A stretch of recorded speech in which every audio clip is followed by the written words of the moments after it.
Salam sejahtera teman-teman semua. Kembali lagi kita di diskusi tabel implementasi nilai berakhlak. Kali ini kita akan membahas tentang nilai berakhlak yaitu kolaboratif ya. Di sini ada Kak Agus. Halo Kak Agus. Halo Kak. Ada Kak Ilon. Halo. Ada Kak Muksid. Halo Kak. Ada Kak Victor. Halo Kak, Oke, jadi untuk tabel implementasi kolaboratif ini teman-teman, aku ada saran nih kalau kita mau bahas tentang kolaboratif. Aku ada saran, izin share ya teman-teman.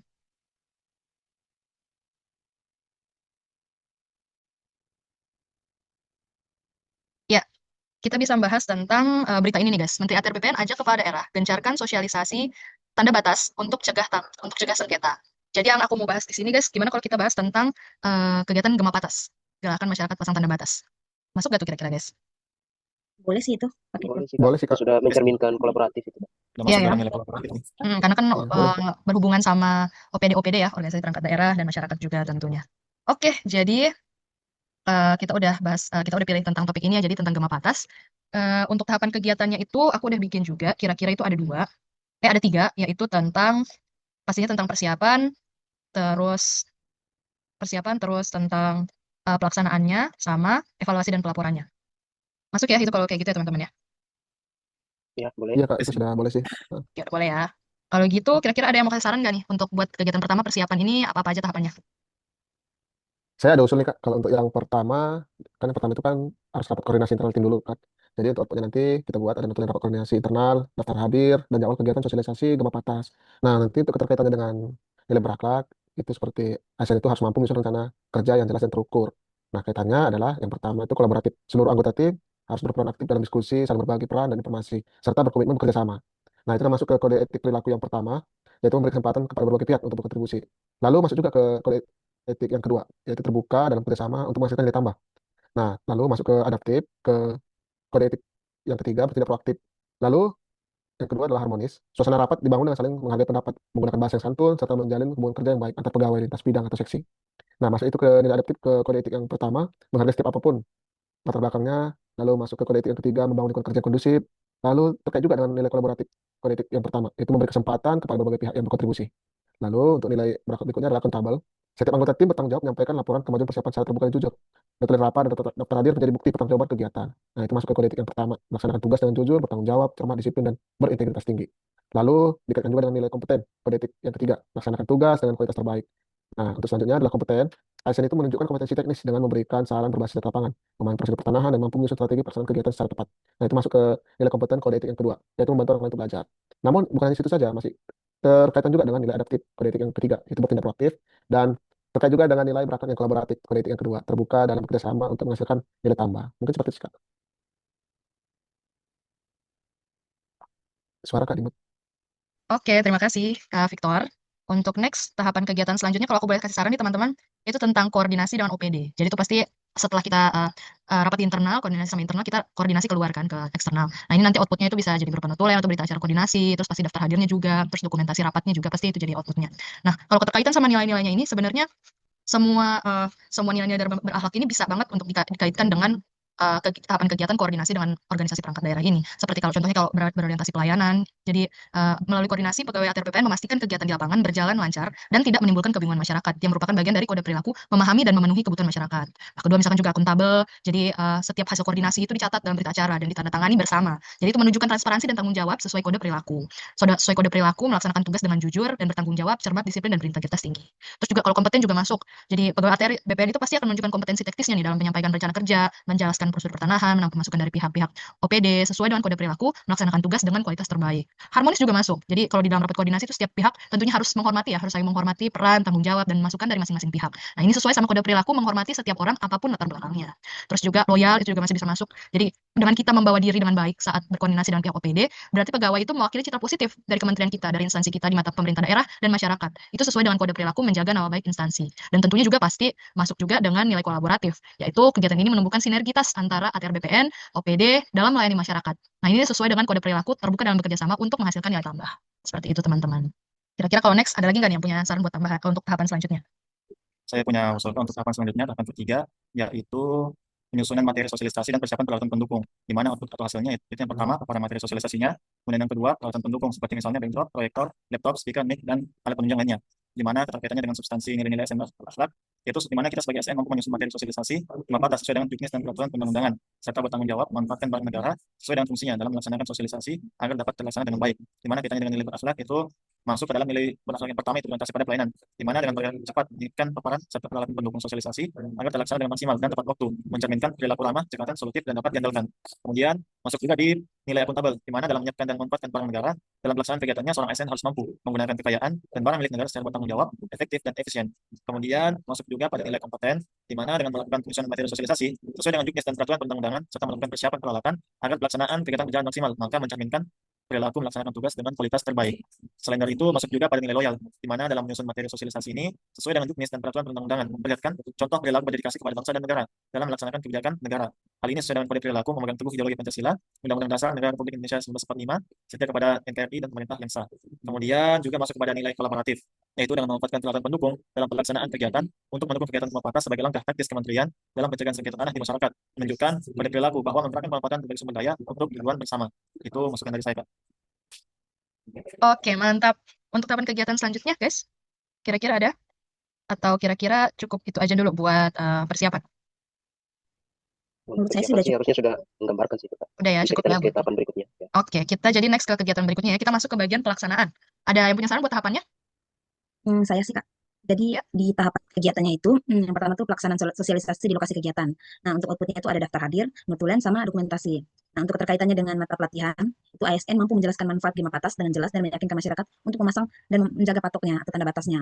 Kaitan dengan nilai berakhlak tuh ada yang pertama tuh ada berorientasi pelayanan. Itu dengan mengedukasi masyarakat tentang pentingnya pemasangan tanda batas untuk memberikan kemudahan dan kepastian hukum atas tanah kita memahami dan memenuhi kebutuhan masyarakat. Nah, kalau yang keduanya itu ada kompeten. Kompeten itu memberikan kinerja terbaik dalam mensosialisasikan Gema Patas. Terus yang nilai yang ketiga itu ada harmonis, membangun suasana kondusif dan respek saat musyawarah batas dan mendorong masyarakat berinteraksi baik dengan tetangga untuk mencapai kesepakatan damai. Terus ada juga nilai kolaboratif, adanya kerjasama atau kolaborasi antara masyarakat, kepala desa dan BPN untuk memasang patok.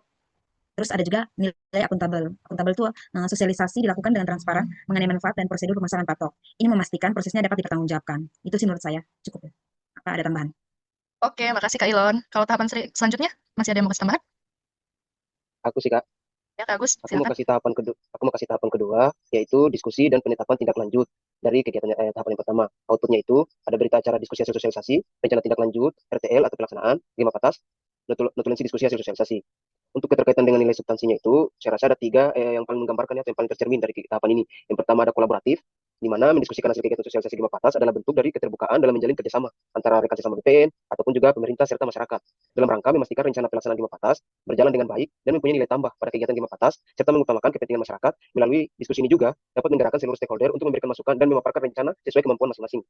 Ini terdapat di kode perilaku yang kedua, terbuka dalam bekerjasama untuk menghasilkan nilai tambah, dan kode perilaku yang ketiga, menggerakkan pemanfaatan berbagai sumber daya untuk tujuan bersama. Terus nilai yang kedua, mungkin saya rasa ada harmonis, karena dengan melibatkan berbagai pihak atau stakeholder dalam penetapan rencana tindak lanjut ini merupakan bentuk dari cara menghargai tanpa membedakan latar belakang instansi atau budayanya. Ini ada di kode perilaku yang pertama, menghargai setiap orang tanpa membedakan latar belakang. Yang ketiga mungkin yang terkait dengan substansinya itu adaptif, karena tujuan utama dari diskusi hasil sosialisasi dan penetapan rencana tindak lanjut yaitu menghasilkan rencana tindak lanjut kegiatan yang mempunyai nilai tambah serta menyesuaikan dengan kondisi, baik itu kondisi fisik wilayah atau sosial budaya masyarakat yang ada di lokasinya. Oleh karena itu, melalui diskusi ini juga akan tercipta rencana kegiatan yang akan inovatif serta kreatif untuk menyesuaikan kondisi fisik di lokasi pelaksanaannya nanti.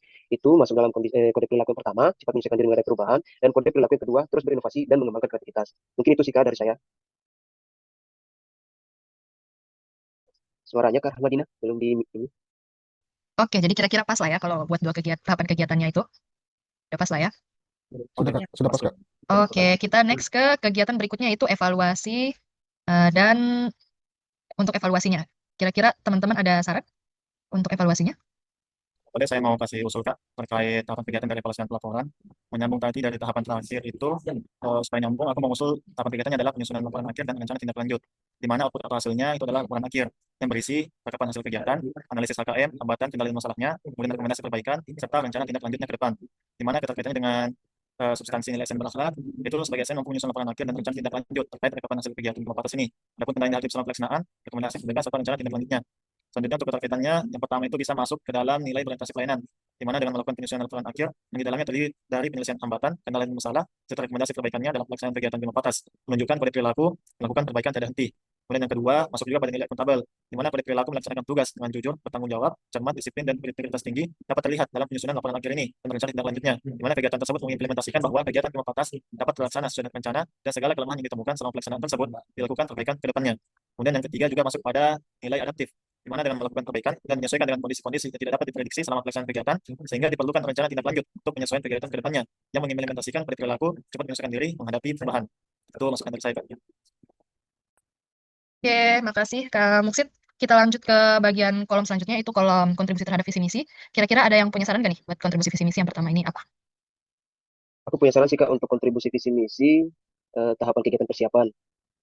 Mungkin menurutku persiapan kegiatan Gema Patas ini sangat terkait dengan sasaran strategis, poin yang ketiga pada Permen ATR BPN nomor 12 tahun 2025, yaitu kepastian hak atas tanah untuk seluruh lapisan masyarakat. Karena dengan mempersiapkan suatu kegiatan yang dapat menggerakkan masyarakat untuk memastikan dengan jelas batas tanah yang dimiliki, merupakan salah satu bentuk upaya mengurangi atau mencegah sengketa atau konflik batas kepemilikan tanah, dan juga merupakan upaya pemerintah untuk mempercepat persertifikatan tanah, penyelesaian tumpang tindih kepemilikan, serta penguatan sistem administrasi pertanahan yang transparan dan berbasis digital, dan dapat mencegah praktik perampasan lahan serta ketidakpastian hukum yang merugikan rakyat. Persiapan kegiatan Gema Patas ini juga mendukung tujuan kedua sesuai sasaran strategisnya tadi, yang dimana tujuan yang kedua itu yaitu meningkatkan kepastian hak atas tanah yang berkeadilan dan mengutamakan kepentingan nasional. Dalam kegiatan Gema Patas, banyak melibatkan stakeholder pada pelaksanaannya. Melalui kombinasi efektivitas, kepastian hukum, partisipasi masyarakat, dan integrasi lintas sektor, tata kelola pertanahan yang baik dapat menciptakan sinergi antar pertumbuhan ekonomi dan pelestarian lingkungan, serta memastikan keadilan sosial bagi seluruh lapisan masyarakat. Berdasarkan keterkaitan sasaran strategis dan dukungan pada tujuan kementerian, maka kegiatan Gema Patas akan mewujudkan misi yang pertama, yaitu menyelenggarakan pengelolaan pertanahan dan penataan ruang yang berbasis digital, terintegrasi, dalam rangka mendukung pertumbuhan ekonomi, berkelanjutan, dan penurunan tingkat kemiskinan. Mungkin itu Kak, visi misi yang bisa terkait. Oke, makasih. Bagus sekali Kak Agus. Kita catat dulu ya. Untuk next, kira-kira ada siapa lagi nih? Aku mau kasih usul terkait kontribusi visi misi dari pelaksanaan Gema Patas. Kegiatan pelaksanaan Gema Patas berdasarkan Renstra Kementerian BPN tahun 2025 sampai 2029, pelaksanaan Gema Patas sesuai dengan sasaran strategis yang ketiga, yaitu kepastian hak atas tanah untuk seluruh lapisan masyarakat. Di mana sasaran strategis kepastian hak atas tanah untuk seluruh lapisan masyarakat ini merupakan salah satu penjabaran untuk penyelesaian sengketa dan konflik pertanahan dengan mengutamakan kepentingan nasional dan keberpihakan kepada rakyat. Kepastian hak atas tanah untuk seluruh lapisan masyarakat mendukung penyelesaian sengketa dan konflik pertanahan dengan memastikan bahwa setiap warga negara, khususnya kelompok rentan seperti misalnya petani, nelayan, dan masyarakat adat memperoleh hak kepemilikan tanah yang sah dan terlindungi secara hukum.